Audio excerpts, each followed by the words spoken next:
Hey there, what's going on? My name is Jeremy. I'm from Winnipeg, Canada, and I'm going to tell you about how I spent this past year learning and loving printmaking. I grew up drawing a lot when I was younger, and I mean a lot. I would draw on napkins, scrap pieces of paper, and sometimes even my arm. But it wasn't until I was in a fine arts high school where I took a printmaking class, and that's where it started me on my love for making prints. On one of my most recent trips back home to Toronto, I went to an art store and I picked up one of these and a carving block because I just love learning new things. I started out by making small stamps with my illustrations. I practiced carving tiny details because it suits my drawing style and what I'm most drawn to. I started out with a few fun ones that were practical, and then I kept making more. And more, and more.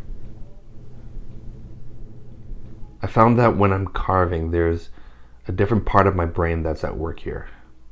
I mainly work with digital formats with my work as a video producer. I'm on a computer for most of my days when I'm editing, and I'm using a digital cinema camera. So when I'm carving and using my hands with a tool that's not digital, it's pretty cathartic for me. I'm able to listen to music, listen to a good podcast, or have something streaming like a movie or YouTube videos in the background. But mostly, I love to carve in silence. It's the only time that I make for myself to be quiet and be in the moment of carving. It takes patience and precision when you're carving because one slip of the gouge can mean removing an important detail in the illustration or an eye from a portrait stamp. From there, I moved on to larger illustrations and even bigger printed blocks, and moved away from things like carving stamps, just because I wanted to expand my illustration style on different paper stock. This really challenged me to push past the frustrations of not getting it right the first time and really learn from my mistakes. And fortunately, there's a lot of people on social media who are smarter, who are way better at printmaking that I can learn from, who have just given me some amazing tips on how to just ink and to carve. And they've been so amazing at graciously teaching me how to make it better. Better inking, better carving with using less ink, more ink. All the important things that I forgot when I took it in high school. What I love about block printing is that I can print on so many different surfaces, from cards to send to someone, or find Japanese paper to make it more like an art print. Or more recently, I tried it on a tote bag. It's a super versatile way of making art from the same block that I hand carve. So I'm going to go through a bit of what it takes to make a print. I'm going to go over what I use, why I use it, and how it will look in the end. These are the main tools that I use from the beginning of an illustration to a print that I can hold in my hand.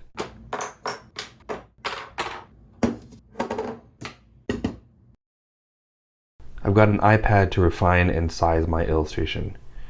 Here I'm able to see what my final size will be and what the proportion will look like with the design before I carve it. Then I print it and I transfer it onto my block. There are so many methods of transferring, from pencil etching,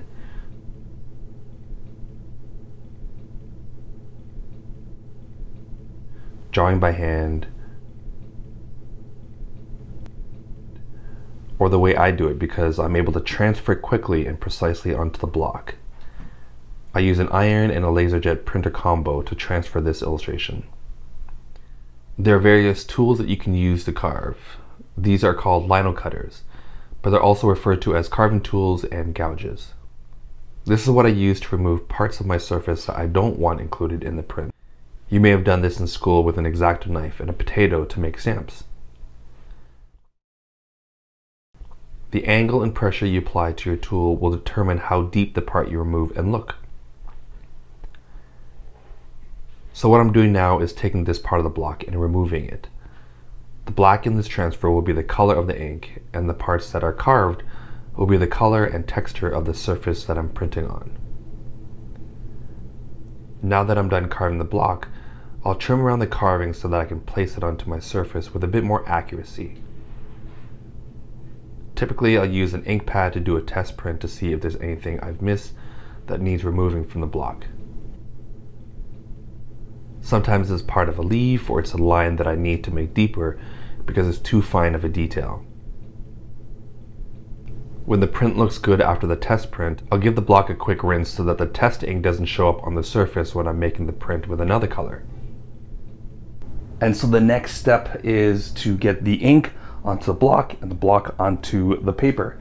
And so this is really one of my most favorite parts of printmaking because it's a lot of learning of how to use the right ink, the right amount of ink, the right amount of pressure to put onto it. And so I'm wearing an apron because I am messy. And so I already have my ink here that I've spread. And what this is, this tool is called a Brayer. And what it does is evenly distributes the ink from the plate here that I have onto the block. You want even coat so that you don't have disproportionate ink on it. So I've already inked some on here, and so the point is to evenly coat the tool with the ink. And there's a certain sound you want to hear, and that's, they describe it as velvety. I don't mind that at all. And so as soon as you have the ink spread evenly across the brayer, making sure there's no little spots that you've missed here, that's when you ink it onto the block. And so with this block, you want to make sure that you get all the surfaces that you've covered.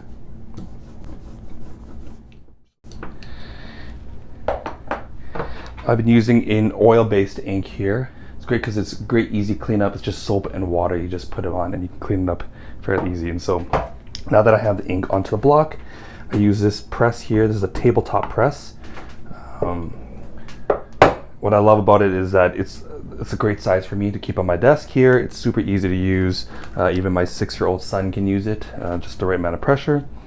And so I have my cardstock here, or card paper here. And so registering it, there are a lot of methods of doing it, with extra pieces of paper to mark where you want to drop your block so that you have a consistent and precise location of where you want it. But for today, I'm going to just eyeball it. As soon as it's on my card, put this press blanket over it, a felt press blanket, so that this block is able to rest on there and not stick to the block. And so with an even pressure on the press, and what this does is this wood piece pushes against the felt blanket onto the block, and the block onto the paper, hopefully for an even distribution. And with the right amount of pressure, I'm able to spread the ink evenly onto the card. So there's a little bit of trial and error to see how much ink you actually need to spread onto the block. I've learned to embrace the charm of printmaking with how each individual card looks different than the other. So here's a quick recap of what I use to make a print. I've got a laser jet printed design onto regular paper.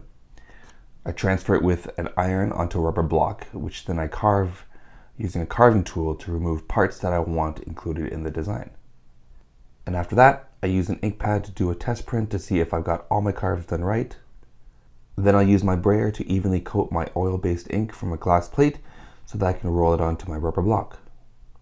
I'll place that block onto my paper, and I use a press to apply even pressure onto the block and paper to make a print. Some of the things that I use that I didn't mention before that are helpful are some tools like this.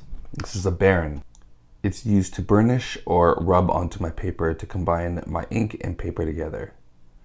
Sometimes I'll use it to put pressure onto my block if I've made stamps. There's also different materials that you can carve onto. There's linoleum or linoleum mounted on a wooden block. These are all a matter of preferences. But I mainly use rubber blocks because of how easy it is to carve into and for me to transfer my images onto. But what I love also about rubber blocks is that when I have little scraps left over from carving, I keep them in a basket above my workspace here. And what I can do with these is that I can carve little stamps for my kids or get them to draw a little illustration on there, and I carve them out for them to stamp. Another important tool that I use is called a slip strop, and what this is used for is to sharpen your carving tools, and putting care and love into your tools goes a long way for each project that you do. I also use a tweezer that I borrowed from my wife just to make sure that my eyebrows are in check for each project, but I also use it for my carves when there's a little piece of rubber that is caught in between the space, and so I use this to remove it from the block. I hope this gives you an idea of another form of printmaking that you can do from your own home. I've loved sharing with you what I've learned this past year and what tools I use and how to use them, and I hope that encourages you to make prints of your own. Happy printmaking.